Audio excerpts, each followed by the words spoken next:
Welcome to Real Estate Coaching Radio, starring award-winning real estate coaches and #1 international best-selling authors, Tim and Julie Harris. This is the #1 daily radio show for realtors looking for a no BS, authentic, real-time coaching experience. What's really working in today's market, how to generate more leads, make more money, and have more time for what you love in your life. And now your hosts, Tim and Julie Harris. We are back, and we've got a different kind of show for all of you today. Direct mail that works, 7 proven strategies for real estate agents. So what we're going to do is we're going to walk you through a step-by-step process to actually set up an effective direct mail campaign. But the first thing we're going to do is we're going to ask you to ask yourself a few questions to make sure that direct mail is actually the right fit for you to lead generate and also for your market. Exactly. So, thinking about launching a mail campaign, we know that you are. Tim just talked to you about how we're going to do that, some questions to ask yourself. But don't waste your time on generic, forgettable drip campaigns like recipe cards that go straight to the trash. Instead, send targeted, high-value messages with a clear call to action every single time. When done right, direct mail can still generate high-quality leads and position you as the go-to agent in your market.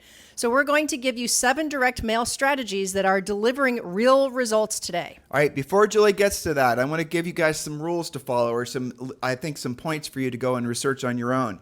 If you're thinking about doing direct mail, why does it sometimes work and why does it sometimes not work? The problem with all marketing is it all works. You know, it all works 100% of the time. You just don't know what 50% of the marketing is actually working. And direct mail is another example of that. So I can give you guys lots of stories and examples where direct mail really worked for coaching clients, and I can give you a lot more where it really didn't. And where it really didn't, there's always these commonalities. Number one, there's too much, it's oversaturated. In other words, there's too many other agents and brokerages and just junk mail in general that's filling up people's mailboxes. But if there's a lot of agents, especially if there's well-established agents that have gotten a lot of dominance in the marketplace from direct mail, you're going to have a hard time breaking into that market. So like if I remember when Julie and I sold real estate, there was an agent, and she's still in business. She's a fantastic agent. She owns a Remax franchise named Delina Siamaco. And she actually got to the point where she was doing so much direct mail, she opened up her own print shop. And I'm not even exaggerating. Now, her postcards weren't what you'd call super high quality, but she mailed out millions of them per year. And so if you were planning on getting into that particular market where she sold real estate and you thought you're going to be able to get some market share away from her with your postcards, good luck with that. So the #1 rule, hold on, is making sure there's not a Delina Siamaco in your market, because usually what you'll find is there's not just going to be one real dominant direct mailing agent. There'll be 2 or 3. So good. Again, it's the probability of being able to get any sort of attention in a market like that, unless you outmail them or you're sending something that's going to really stand above and beyond. Like Julie and I, we'll tell you about some of the things we direct mailed and the things that worked and the things that didn't. But again, test your market first. Find out if it's essentially if there's even going to be any opportunity for you to be noticed. Number 2 is you really want to be examining and knowing what market you're going to be mailing to. Because if you're mailing to a market that doesn't have a lot of movement, if the sellers never sell, really, why are you direct mailing to them? They're never going to sell. You're just wasting your time and you're wasting your money.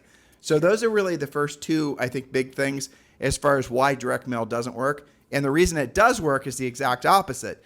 So if you're in a marketplace where, frankly, the average sale price is, high enough to justify the expense, and there isn't a real established competitor, let alone competitors, you actually have a really good chance of picking up some fast business from that, provided you mail them something that they're going to want to, that they find useful, and not just something silly.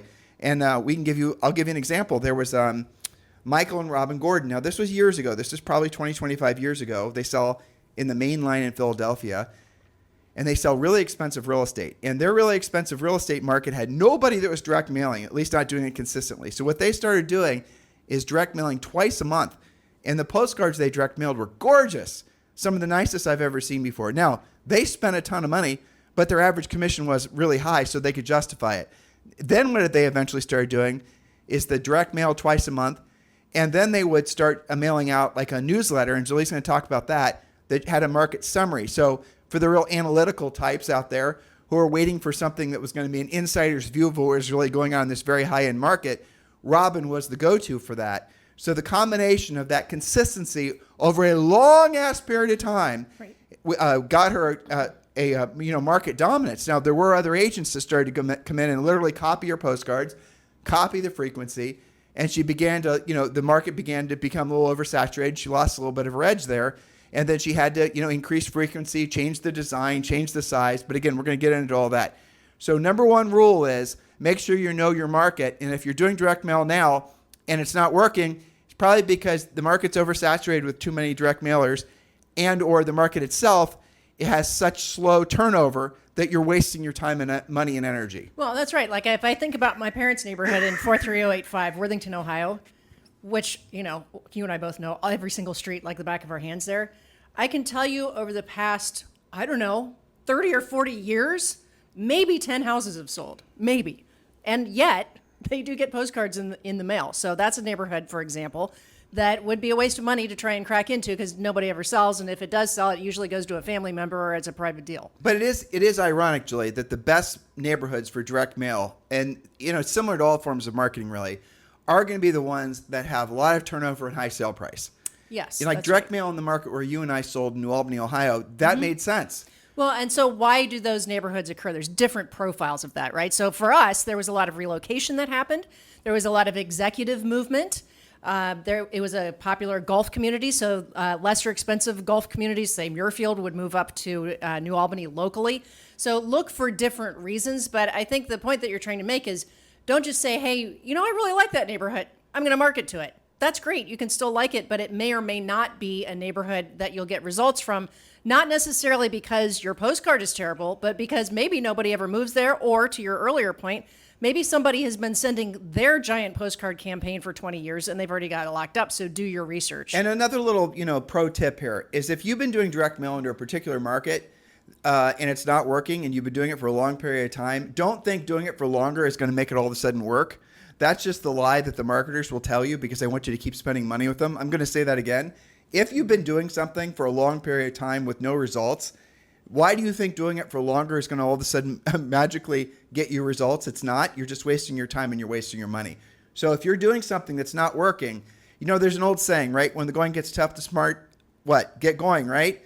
Well, Julie and I re-engineered that because we discovered, in business for the last 25 years, that when the going gets tough, the smart leave. In other words, if you're all of a sudden finding yourself beating your head against the wall, constantly walking against the wind that's trying to push you back, why push through it? Just go to a place where you're not going to have to put as much effort in to get the same results. And that can go with marketing and advertising. That can go with where you're selling real estate. That can go with the state you live in. So when the going gets tough, the smart leave. Don't try to stick it out just because there's some sort of hero's journey that you put yourself on. Think strategically. And remember, you're in this business to help people. That is true. But you're also in this business to make a profit. Julie? Very well said. So we're going to bring you 7 postcards that have been proven to work. We have coaching clients that have gotten results. And by results, I don't just mean somebody went and liked your picture on Facebook. Results are actual appointments and actual transactions. Now, there's a lot of notes from today's show, as there always are. And make sure you get our notes. Go to harrisrealestatedaily.com. harrisrealestatedaily.com is the only place where our complete notes live. So make sure you go to harrisrealestatedaily.com and download all of the notes. The newsletter subscription is 100% free. So just all you got to do is go to harrisrealestatedaily.com, drop in your email, and then remember you got to go over to your email and then double click to confirm that you want the subscription. And then you'll start receiving the newsletter for that day, as well as a lot of very specific content that's just for the newsletter subscribers. Oh, and another quick announcement.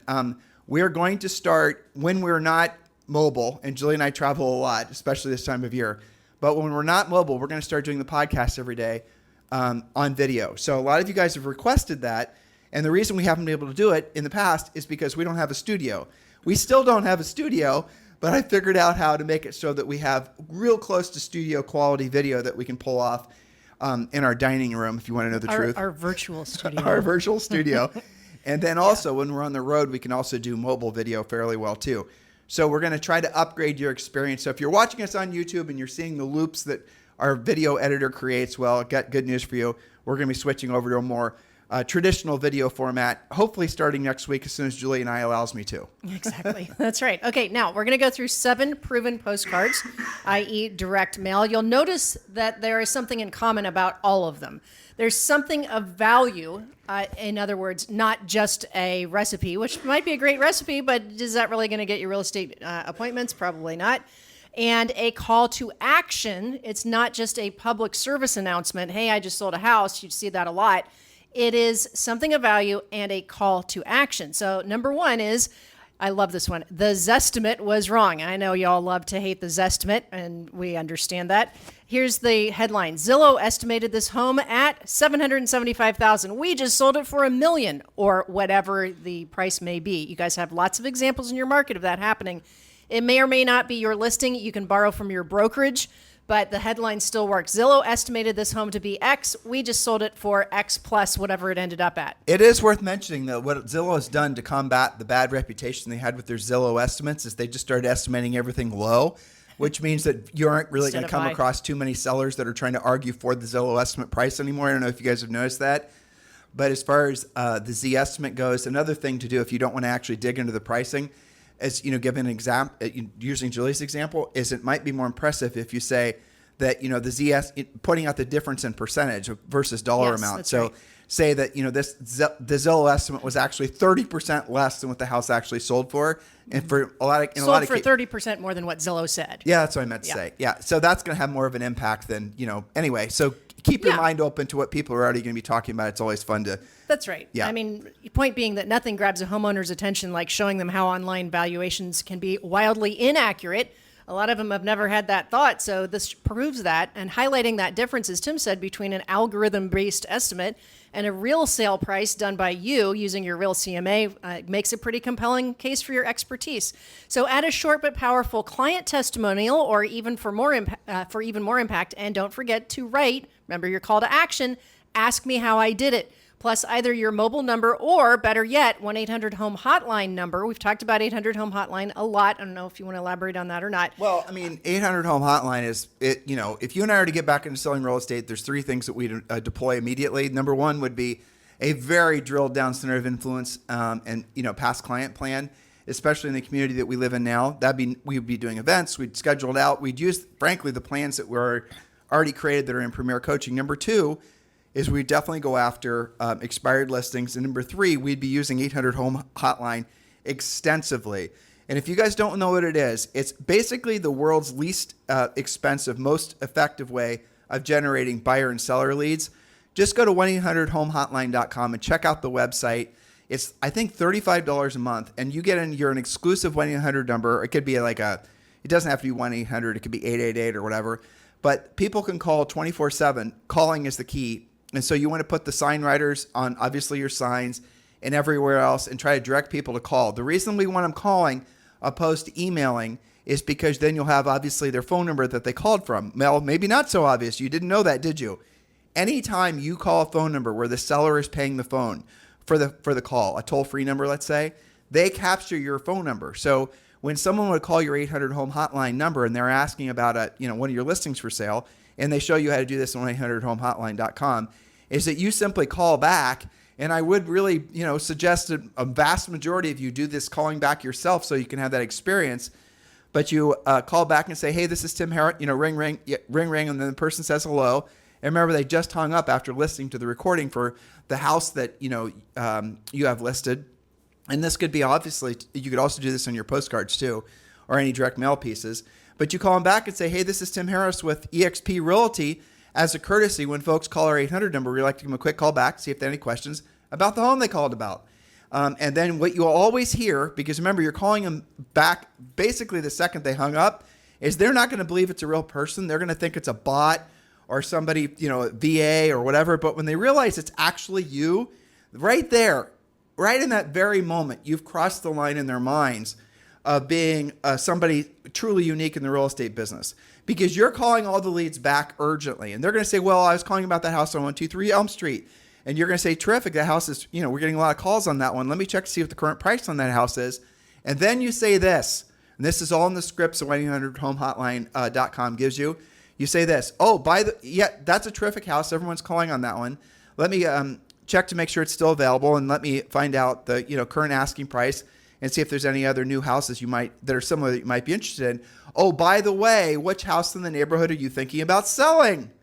Now, you want to ask the question right at the top of the conversation, because they're going to give you the truthful answer, unlike what most scripts and essentially trainers will tell you to do, is do this back and forth fake friending of them, and maybe 10 minutes into the call, then maybe slip into the conversation whether they have a house to sell.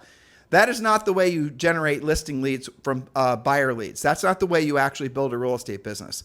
So when you call them back, and you should call all of them back, like I said, do it yourself. Don't just throw them into some sort of digital follow-up system.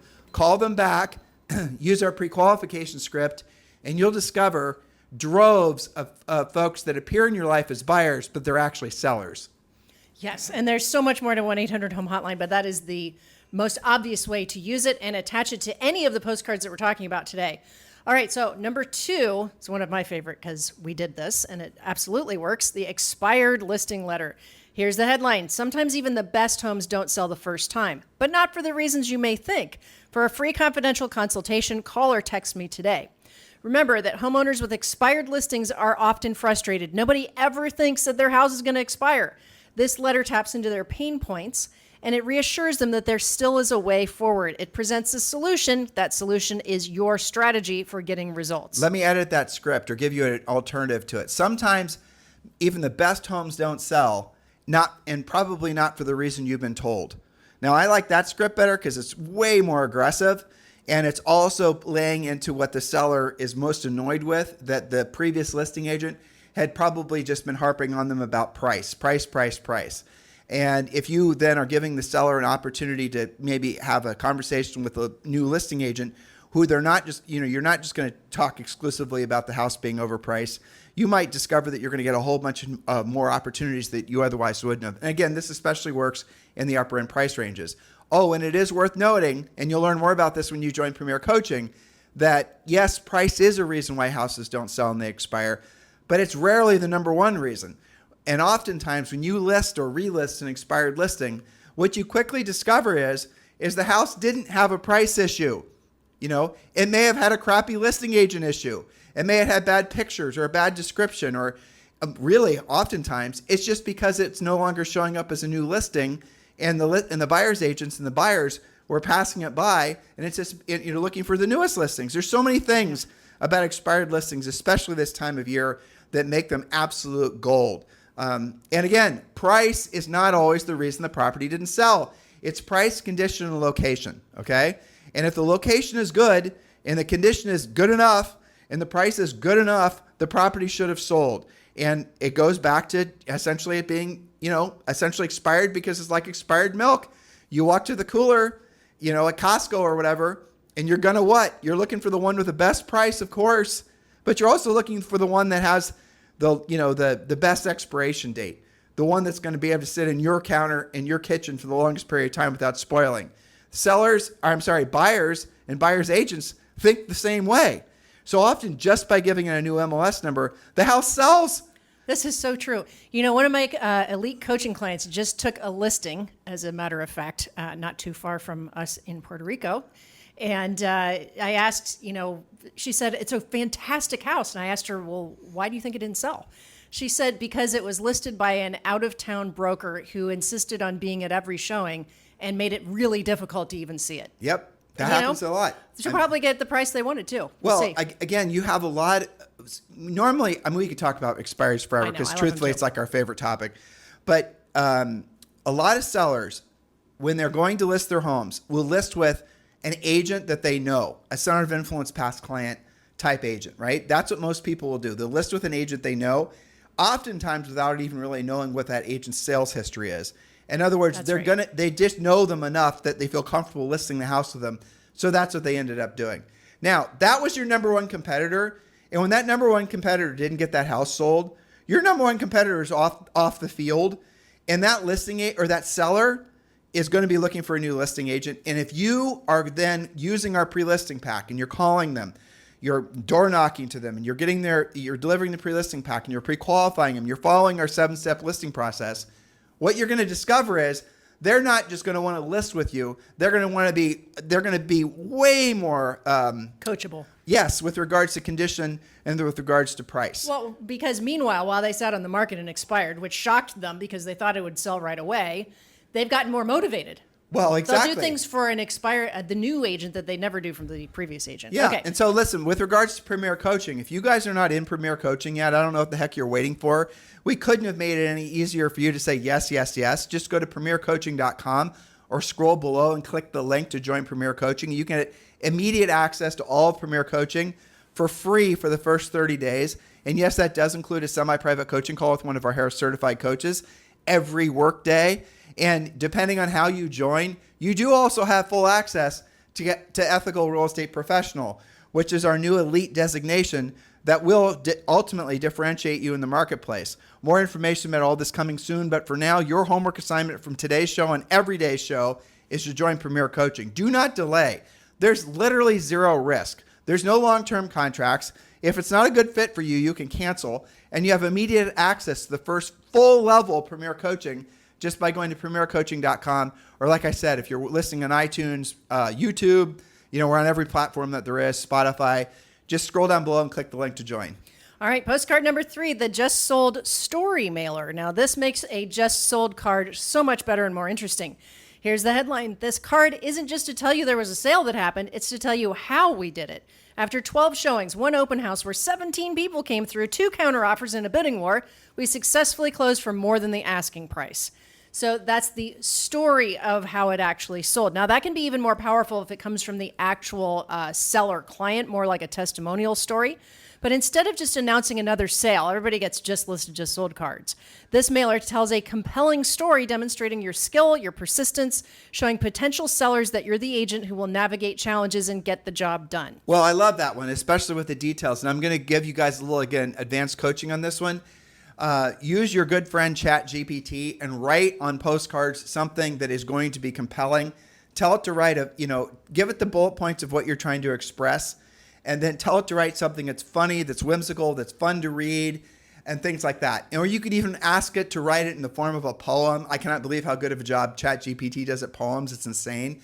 But use it for that, and then your actual cards will have a different style to them. And you'll be surprised. I know it's a bit of a gimmick, but it still does work. When you're doing direct mail, just because your postcards were written in such a way that entertains somebody, you're actually going to get a call out for the potential listing. I know that sounds crazy, but it's true. And I'll give you this as well. When you're writing the descriptions in the MLS for your listings, use ChatGPT to do the same thing. I can tell you for sure that because my lovely wife, Julie, would take extra time on a lot of our listings, some of them, they were didn't merit this level of attention, but some of the more expensive, I would say lofty type houses, or not even lofty in the literal sense, but expensive or more specific, let's say, or things like that. Too custom. You guys getting what I'm saying here?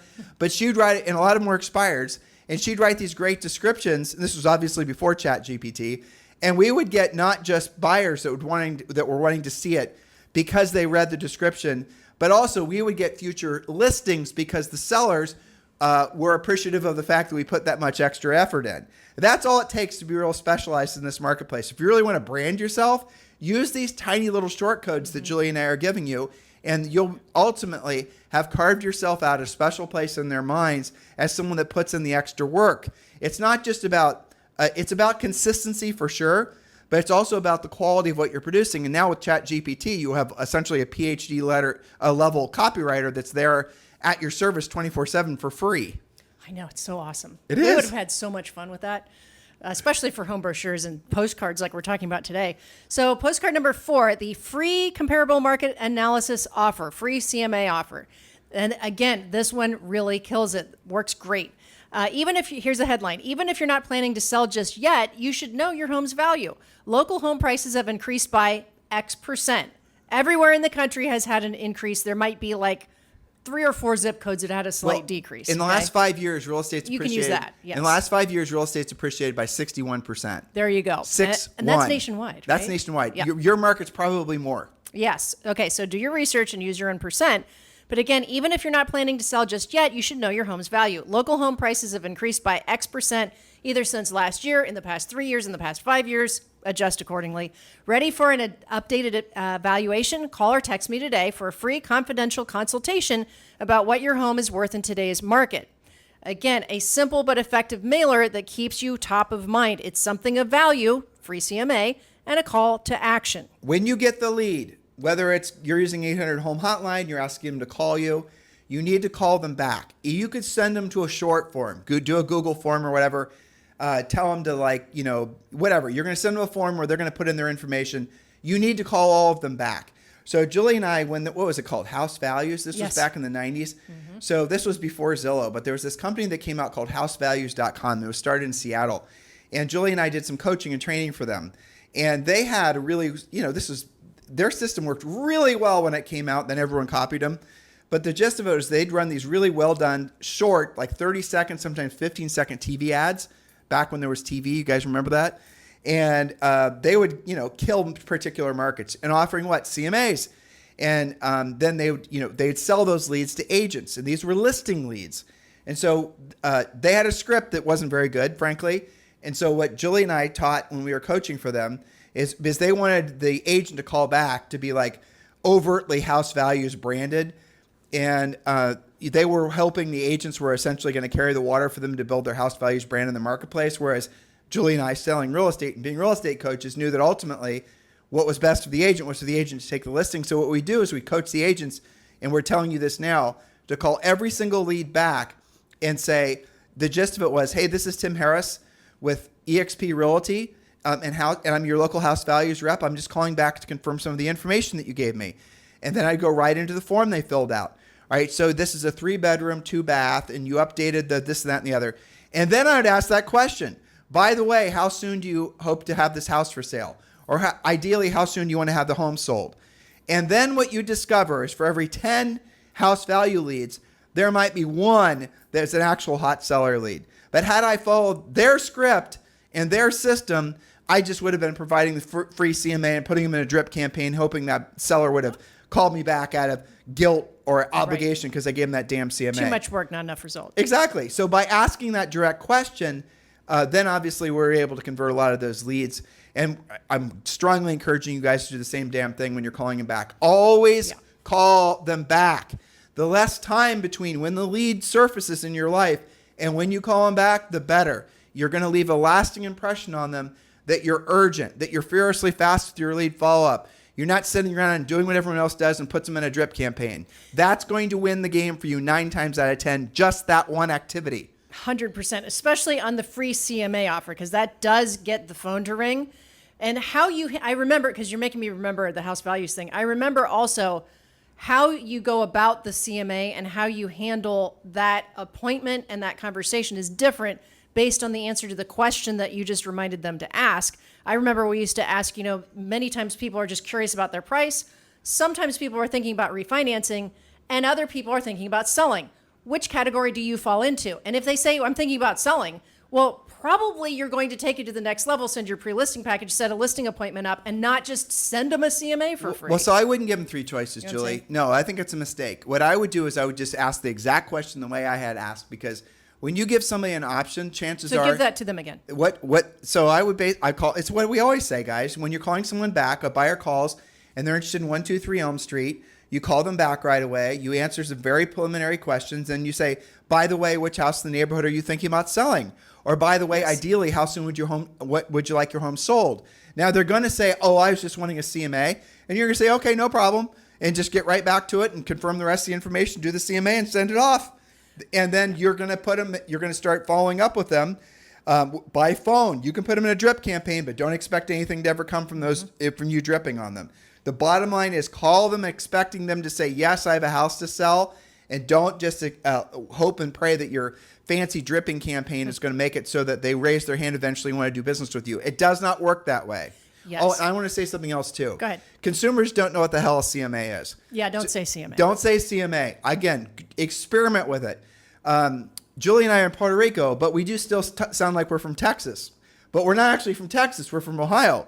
But along the way, we've picked up all these little colloquialisms, and our vernacular is resembling all the different places we've lived. We've lived in 1, 2, 5 places. At least, yeah. Yeah, at least. And so you need to be tuned in to your local parlance of your local, You might call it a pricing analysis or something exactly. like that. Yeah. Well, okay, and I'll give you an advanced player tip, Yep. okay?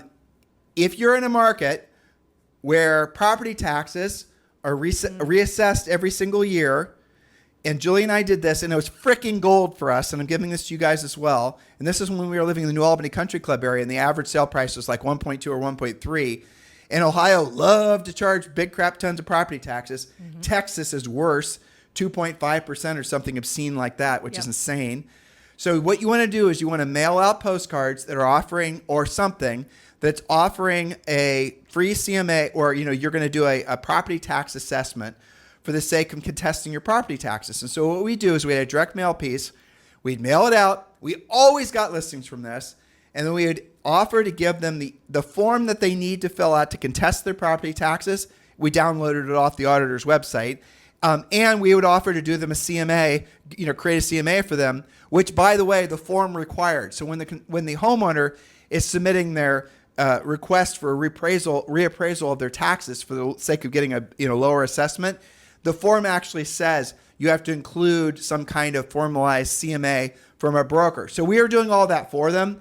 And what we discovered 9 times out of 10 is we were picking off the folks that were thinking about selling sometimes a year or 18 months into the future, but we'd already entered into their lives with having this really, strong... Something of value. Something of huge value, because they don't want their property taxes showing up too high when they put the house for sale, because that will run off potential buyers. Right. And if they're going to hang on to it for a couple more years, maybe get their taxes down a little bit. You can ask your AI how to handle fighting property taxes in your zip code in your town. And I'm going to say this again. Go to ChatGPT. Tell it that you want to write a postcard offering to essentially do what it is that we just said. And if you don't want to do postcards, we've talked about this before, and you do have a local community newspaper that is delivered to people's doors. I know there's not very many of these that still exist anymore. Don't do an ad in the paper because it's too damn expensive, but do an insert into the paper of like an 8.5 by 11, something that you got to choose an obnoxiously bright color or people won't see it, and do maybe what we just talked about on the fluorescent 8.5 by 11, Paper. insert. What? Did I say something wrong? I tell them what an insert. Some of them don't know. It's just paper. When they're packaging up the newspapers, they shoot that paper into the middle of the newspaper. Actually, or on the outside is even better. The kid does it. Yeah. So you could tell Julie never delivered newspapers. As a kid, I did. So let me give you a little how it actually works. Okay. So when they drop off the newspapers, and it was horrible on Sunday, anyone who was Generation X that used to deliver the paper will know what I'm talking about. So this is back when the coupons were the thing. So the newspapers were already huge, and so they would include stacks of the newspapers, stacks of the inserts, and sometimes the inserts were 3 piles, stacks as deep as the newspaper. And before you delivered the Sunday paper, you had to take inserts from each of the 3 stacks and shove them into the damn thing, and these into the main newspaper. And these main newspapers with all the inserts, I bet you they weighed on average of probably a half pound each, maybe even more. And then you had to put them in your damn bag, which ended up weighing as half the weight you did. And you had to constantly go back and forth to your stack of newspapers. And so what eventually happened was there were so many ads that I got to know some of the other neighboring newspaper boys. And my brother and I would always, do the inserts. We are Boy Scouts after all, literally. Made you but stronger. we found out all of our competing paper boys in the other adjacent neighborhoods, they were taking those damn coupons and inserts and throwing them into the trash. Not the trash, but the dump, recycler, the things in the ground where all the water goes. Oh, the gutters. The gutters. And so they wouldn't deliver any of them. And anyway, so I'm just sharing all this with you. If you're in a neighborhood where there's still a local newspaper, the one that reports the local football teams and the local this and the other things, right? That is going to be gold. And don't do an ad, do an insert. Do they let you choose what day? Yeah, they let you choose what day. But the amazing part is it's super cheap. Yeah, it is super cheap. We're just talking about regular copy paper that happens to be a bright color. Well, let's get some. I mean, the cold medicine is still rocking out in me right now. So where they're going to try to margin you is on the printing. So they're going to say, well, we'll do the printing ourselves. You can go to an online. There's so many great sources. If you're in a big metro area, there's going to be a company called Paper Plus, where you can go there and you can buy paper in bulk from the same sources that the big printers use. And so go buy your fluorescent ugly paper in bulk, and then you can then have it printed, and you can probably buy the paper and have it printed for less than 3 cents, and they'll usually insert it for, I bet you your all-in price will be less than 5 cents per house. Super cheap. Right. Whereas if you do a postcard nowadays, your postcard cost, even with a bulk carrier sorted stamp, as it were, is going to cost 5, 6, maybe 7 times that amount. Yeah, so any of these postcards we're talking about, Tim's right, you can turn those into an insert instead and save some money. Okay, so our next postcard. I love this because so many of our coaching clients have had great results from this. We call this the wanted ad, wanted flyer, wanted insert. Wanted your home for my super motivated, highly qualified buyer who only wants this neighborhood. Here's the headline. I'm working with a highly qualified and motivated buyer client or buyer clients or buyer family. Modify as you need. They're relocating to Atlanta from Charlotte and only want this neighborhood. It's more powerful if you name the neighborhood. If you're considering selling this month or even this year, call me today because they may be a perfect match for your home. This is a direct personal approach. It's very specific to the neighborhood. It's got urgency. It's got intrigue. It makes the homeowners wonder and be curious. Maybe now's the time to sell. Boy, if we could sell and it wouldn't have to show it 50 times. Maybe I should call this agent and see if they really are a match. Okay. So and we used to do this as well. Even those who were not thinking of selling just yet are really tempted to respond. I think, do you remember the doctor's house that we got in New Albany from this wanted? When we had Joel. relocating executives, and that turned into like 5 transactions. Yeah, well, that's the reason I remember it is Me because too. it was an expired listing for 1.1 or 1.2 million, and we had buyers that were relocating that were working with GE, if you remember correctly. See, when you remember the big ones, I mean, we've done thousands Because it of worked deals. awesome. We've done But, thousands. yeah. We've done thousands of deals, but the ones that stick out are the ones where, are like what Julie's describing. And so the multiple transactions that came from that, selling it ourselves, him buying something, all the other, listings that we ended up taking as a result, things like that. But that in itself, that one little idea, if you've got some buyers that are looking at a particular area, now if you really want to enhance that, here's what you do. Do the wanted flyer as Julie just described, and we have examples and templates on Premier Coaching, and go door knock that particular neighborhood looking for a house for your prospective buyers. That is lightning in a bottle when you do these things in conjunction with each other. Now, if you're working in a particular market, and let's say you've done your homework, you know that it's not oversaturated, you know that there's plenty of turnover, so this is a primed area for direct mail. Do the direct mail and do the door knocking and go after the expireds and do the social, not media, but do the social, networking, actual, person-to-person networking in that community. Those combination of things will get you momentum faster than you can possibly imagine. Even as a brand new agent, if you're out there getting to know folks and you're essentially saturating that particular market with your particular brand of urgency and furiously fast lead follow-up, the sellers are at least going to give you a bite of the apple. You're going to get an opportunity to go on a listing appointment. But here's the problem that you guys are going to create for yourselves. You're going to create listing leads, but you have no clue what to do on the listing appointment. You know that's true. You don't know how to pre-qualify. You don't have a pre-listing pack. You don't have a listing presentation. You don't know how to close. You're going to get these great listing leads from what Julie and I are describing to you, but you're not going to take the listings, and you're going to just frustrate yourself, and you're going to, fail. I mean, that's in essence what happens to a lot of agents is they might get appointments, but they don't know how to take the listings. They're not competitive. And one of the biggest, I think most critical aspects of our Premier Coaching Program is we teach you how to dominate the listing game. We give you our 7-step listing process, which does include a pre-listing pack. We show you and tell you exactly what to say on listing appointments. And we want you to have the mindset you're going to win 100% of the time. Because what you'll discover is a listing appointment, when you do it the way we teach you to do it, will last no more than 15 to 20 minutes total. And the sellers, because you've delivered the pre-listing pack and you've delivered the information as we prescribe for you to receive, are going to be very appreciative. And you'll understand more why when you join Premier Coaching. But if you want the ultimate way to differentiate yourself in the marketplace, our listing process that we teach you is part of Ethical Real Estate Professional and Premier Coaching is going to be the unfair advantage that all of you must have in your marketplace, especially this time of year. So just go to premiercoaching.com or just click the link below and you can join Premier Coaching right now for free. All right, last but not least, and again, we did this and it works. This is the card that I remember that the sellers kept the most. They would have stacks and stacks of them in their junk drawer. And then we'd finally get called out and they'd say, yeah, we've been following the market for all these months. It's called the local market report, or the industry term is the absorption rate or absorption rate study. That's a complicated term for a local market report. So your headline might be something like this. In the last 30 days, 23 homes sold, 6 went under contract, and 4 new listings hit the market. What does this mean for your home's value? Call me today for a free confidential consultation.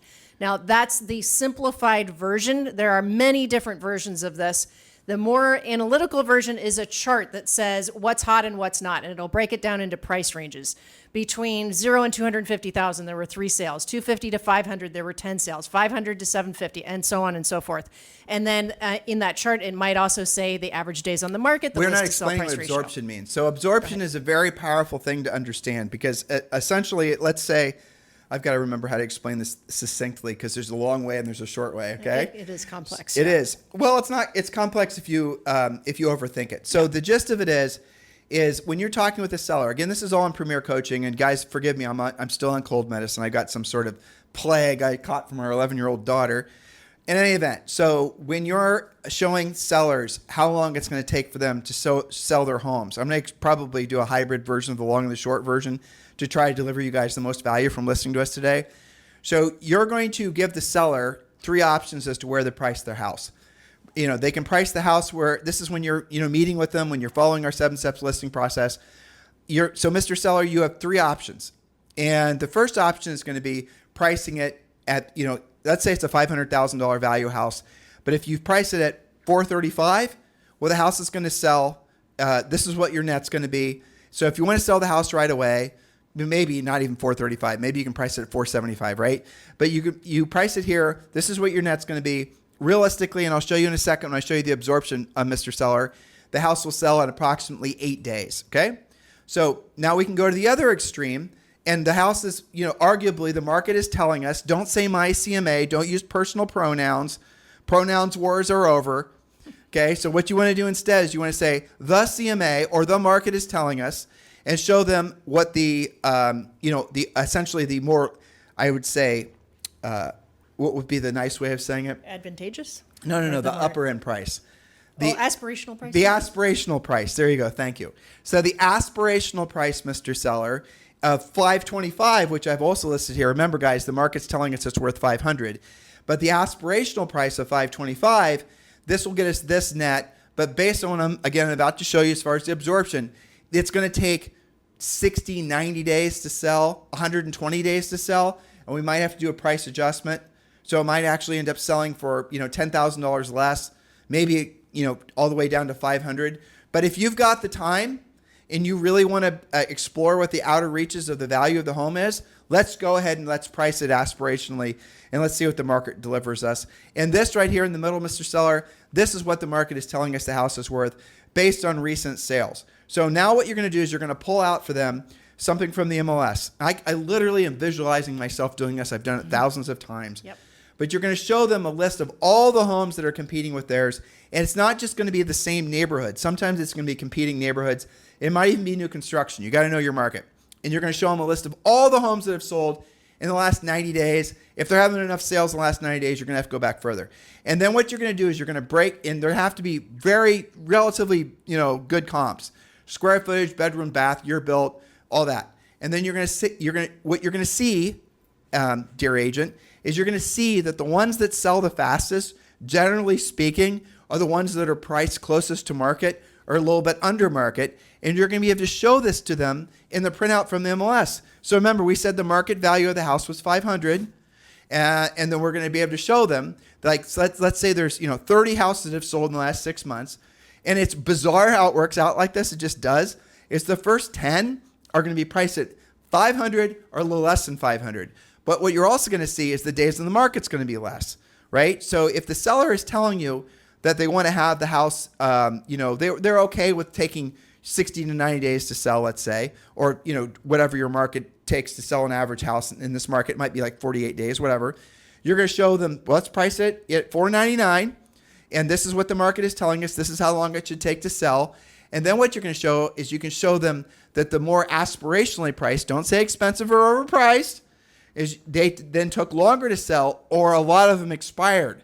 So what you could do is you can have the ones that expired when you're presenting this to them, and you can actually circle it to them. So the ones that are in that third price category, where they really weren't priced to the market or to meet the buyer's expectations, they either didn't sell or they ended up selling for market price or even a little bit less because they sat on the market that much longer. But if you want to really go for the stars, I'm all for it. I believe in your house. You don't make it so it's you against the seller. It's you and the seller against the market. I believe in your house. You've got a fantastic property. And if that's where we want to try, I'm all for it. I'll do everything I can. Okay, we'll price it at $525. But if you want to have a reasonable, if you want to sell it right away, let's say you have to get at, whatever is causing you to want to sell it right away, you can see by looking at the absorption that when we price it at like $499 or $489 or $479, we can see those houses sell and for the shortest period of time, and usually for asking price, if not a little bit over asking price. So, Mr. Seller, it's up to you. What's your time frame right? Now, remember, you already pre-qualified that seller before getting to the seller's house, so you know what their time frame is. You know how much breathing room they have before the house has to close. So you could say, Mr. Seller, based on what you told me prior to coming out here, you want to have the house sold in the next 60 to 90 days so that you can meet the closing date of the house that you guys are building, right? Right. Okay, has that changed? No. Okay, so that means that we should be pricing it right in here. Now, why do you go about doing it that way? Now, let's say, let me just go back. Let's say the seller is wanting to price it at $525, and that's it. They're just basically dug in. Do not argue with the seller. If you do, you're being dumb. Take the listing, but you need to be honest with them. Mr. Seller, I appreciate the fact that you feel the house is worth $525, despite the fact that the market is telling us a different number. But you know what? Now that I've seen the property, I believe in the property. I understand why you think it's worth that. And you know what? The market does change. There could be all of a sudden a big sell-off, and then easily the house could be worth more. So let's do this. Let's go ahead and price it at $525.9. But let's agree right now that after 2 weeks or 10 showings, whichever comes first, if we don't have a written verified offer on the property, that we're going to reposition the house in the market so that correctly reflects the market's expectations. Don't say lower the price. Saying lower the price will get your ass kicked out of their house. So we're going to reposition the house in the market so that it correctly reflects the market's expectations. And here's what they're going to say. Okay, that's fine. Listed at $525. Perfect. Listed at $525. And then right on the listing contract, you might want to do an adjustment for them right then and there, that on this day, which is 2 weeks or 10 showings, give yourself a little bit of time to do the pre-marketing at the sign in the yard because the seller's definitely going to be keeping track. You could say 2 weeks or 10 showings from the day it goes active in the MLS, whatever. If we don't have a written verified offer in the house, that will reposition the house, to $499, and just write it on there because then you're letting the seller win. Okay, you're taking the listing. Why do you want to do that strategy opposed to arguing with the seller? Because if you argue with the seller and you try to make the seller wrong, you're not going to get the listing because all it's going to take is because remember, what causes a seller to want to overprice and think their house is worth more than all the others? Ego, right? That's why.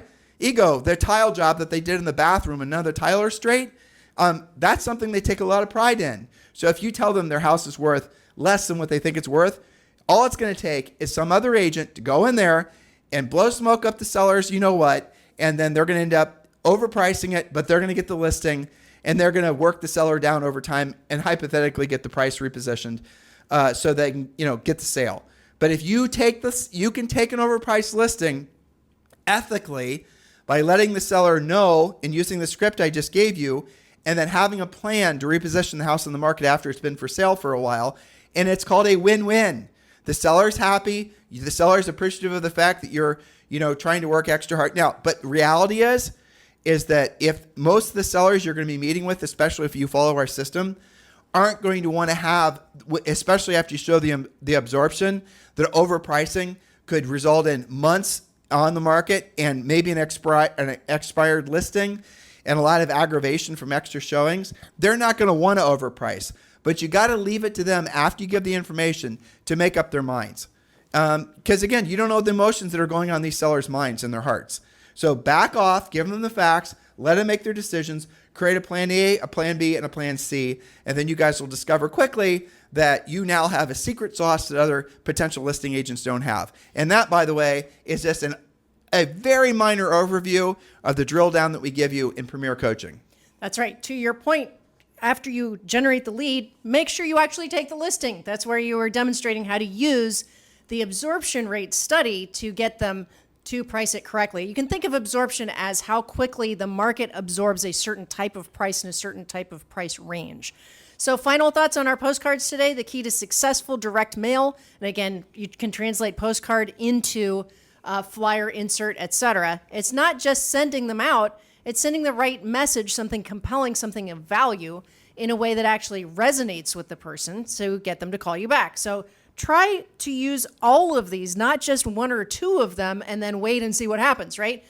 Every single person listening can use every single one of these examples that we talked about today. And if you're confused, if you need help, if you need support, which of course, all of you need the support that we can give you in Premier Coaching from our Harris certified coaches. You know what to do. Go ahead and sign up for Premier Coaching for free today. I just had a closing thought. Yes. So if you're in a community where you're thinking about doing direct mail, don't assume that your neighborhood is the right neighborhood to do direct mail in, though it might be the perfect neighborhood.